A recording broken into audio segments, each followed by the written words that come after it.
म्हणजे आगामी निवडणुकीच्या धर्तीवर एकदम हाय व्होल्टेज लढती होतील अशा विधानसभा मतदारसंघांचा आपण आढावा घेतोय। त्यापैकीच एक आहे नाशकातला येवला विधानसभा मतदारसंघ।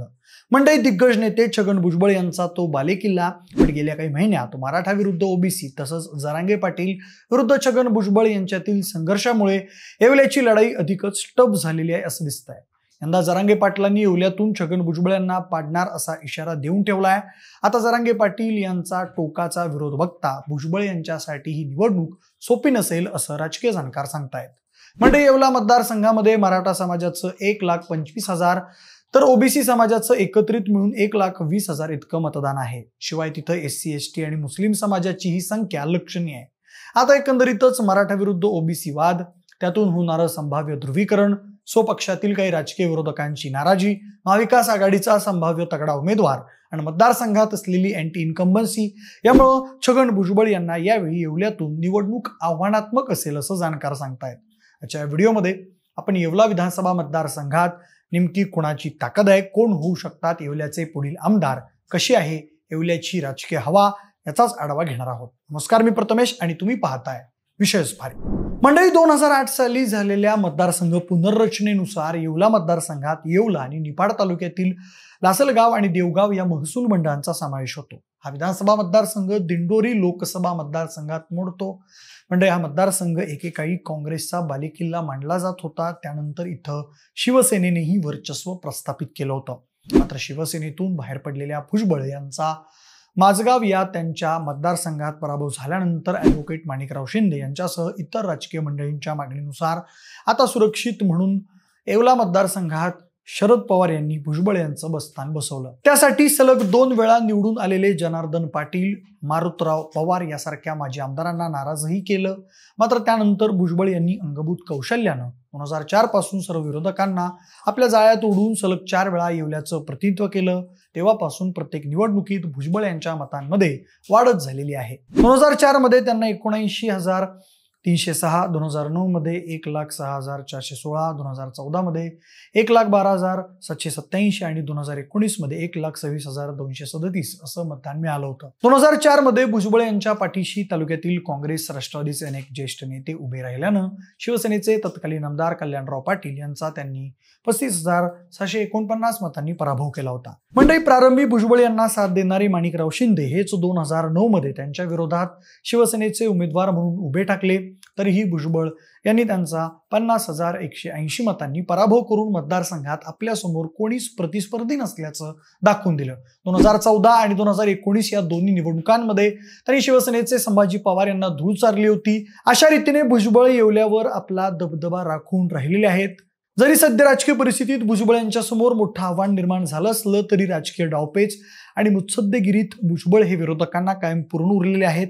प्रत्येक निवडणुकीत प्रारंभी विरोध करणारे नेते प्रचार यंत्रणा रंगात आल्यावर शेवटी भुजबळ यांच्या गोटात कसे शिरतात हे नेहमीच विरोधकांना न उमगलेलं कोड आहे।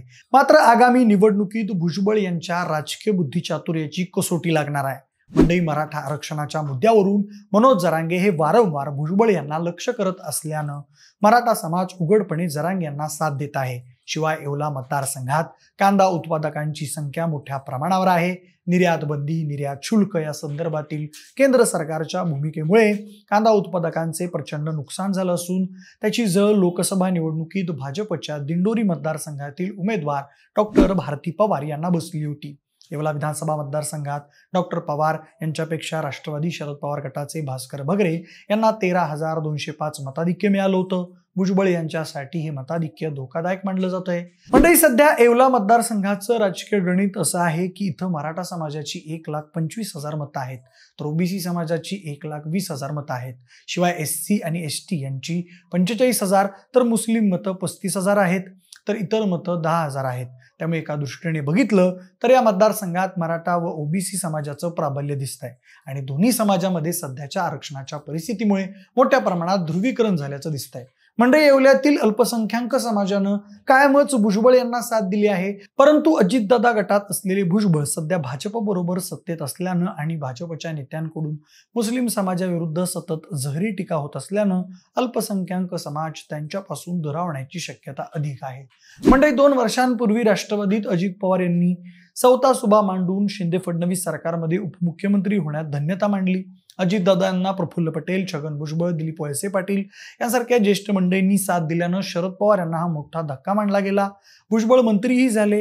या सर्व ज्येष्ठ मंडळींनी शरद पवार यांच्या वयाचा उल्लेख करून त्यांना आता थांबण्याचा सल्लाही दिला होता. नेमकी हीच बाब जिव्हारी लागलेले शरद पवार यांनी पुन्हा एकदा महाराष्ट्र पिंजून काढत राष्ट्रवादीची उभारणी करण्याचा निर्णय जाहीर केला. चाणाक्ष पवार यांनी आपल्या पहिल्या जाहीर सभेत कायमच त्यांच्या पाठीशी उभ्या राहणाऱ्या नाशिक जिल्ह्यातील येवला या भुजबळ यांच्या मतदारसंघाचीच निवड केली. त्या सभेत माझी निवड चुकली असं म्हणून शरद पवार यांनी त्यांना मानणाऱ्या जुन्या नेत्यांना आणि कार्यकर्त्यांना साथ घातली. त्यामुळे हे नेते आणि कार्यकर्ते या निवडणुकीला भुजबळ यांच्या विरोधात आपली संपूर्ण ताकद वापरण्याची दाट शक्यता आहे. त्यामुळे मराठा मतदारांसोबतच पवारांना मानणारा गड देखील छगन भुजबळ यांच्या अडचणी वाढवू शकतो. म्हणजे गेल्या 4 विधानसभा निवडणुकांमध्ये येवल्या मतदारसंघावर वर्चस्व मिळवणाऱ्या छगन भुजबळांकडे अजित पवारांच्या राष्ट्रवादी काँग्रेसचं घड्याळ चिन्ह आहे. पण ज्येष्ठ नेते शरद पवार यांच्या मार्गदर्शनाविना त्यांना आगामी निवडणूक लढवावी लागणार आहे.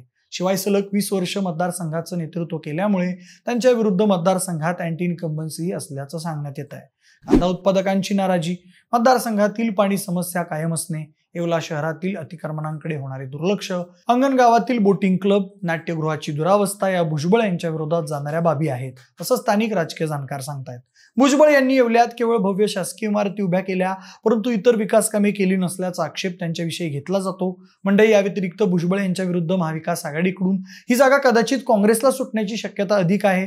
काँग्रेसकडून तिथं दत्ता आव्हाड हे संभाव्य उमेदवार असण्याची शक्यता आहे. शिवाय इथून शरद पवार गटाकडून माणिकराव शिंदे, ठाकरे गटाकडून कुणाल दराडे हे देखील इच्छुकांच्या रांगेत आहेत. मंडळी, महाविकास आघाडीकडून तिथं कोणाला उमेदवारी मिळते, शिवाय विरोधकांकडून एखादा ओबीसी उमेदवार उभा करून भुजबळ यांच्या ओबीसी मतांचं विभाजन करण्याचा विरोधकांकडून डाव टाकला जातो का, यावरही बऱ्याचशा गोष्टी अवलंबून असल्याचं राजकीय जाणकार सांगतात.